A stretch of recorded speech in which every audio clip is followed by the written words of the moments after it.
السلام علیکم ورحمت الله. زه نن تاسو ته په سویټزرلینډ کې یو زبردست شي څښم. زه راغلی یم دلته شاپوزن ته. دا ډېر زیات مشهور دی، دا شیان ډېر زیات ښایسته هم دی.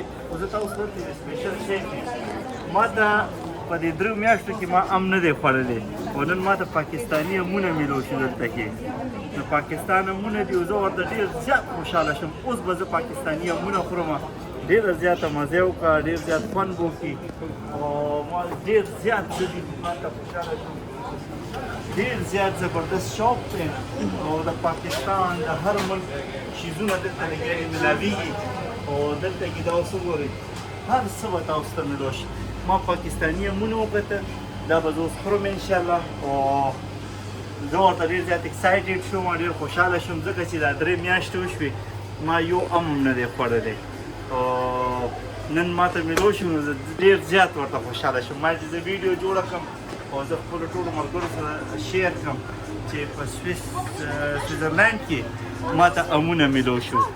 واه واه واه واه دا وګورئ، ما ته په سویټزرلینډ کې امونه میلو شو او زما دا دوست دی د دې په شاپ کې. نو دا ډېر خوشحاله یم ورته، ډېر زیات خوند یې وکړو. پاکستان امونه او روجي او وریجې بس په تیر سیله وته خو نه وردا ډېره زیاته مزه سلام وه. دې واه واه واه واه واه واه کمال هم کړی دی، دا خو ډېر زیات کمال کړی دی. دا وردا هغه سیله روجا ها دا دوه شیزونه د پاکستان نه امپورټ کړو. دا خو ډېر ښه کوئ. دا دوړه او کنه دا ولې دا پاکستان نه څه سره راځي؟ ازو امونه او روجي دا دوه شیزونه پاکستان او دا د دنیا د بل یو رسمه له پاکستاني امونه و دې ګټو یار والله. زه دې دوست راوستم او خپل شاپ ته او ډېر زیات پکنیک سپاټ دی، ډېر ښایسته ځای دی، ډېره مزه به وکړي.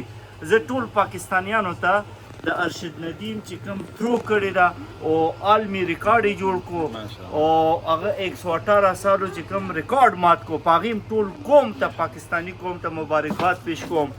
هر رنګ و نسل هرې پارټۍ نه بالاتر به مونږ دا سیلیبریټ کوو. ټولو ته دې ډېر زیات مبارک وي. تاسو مبارکباد ورکړئ.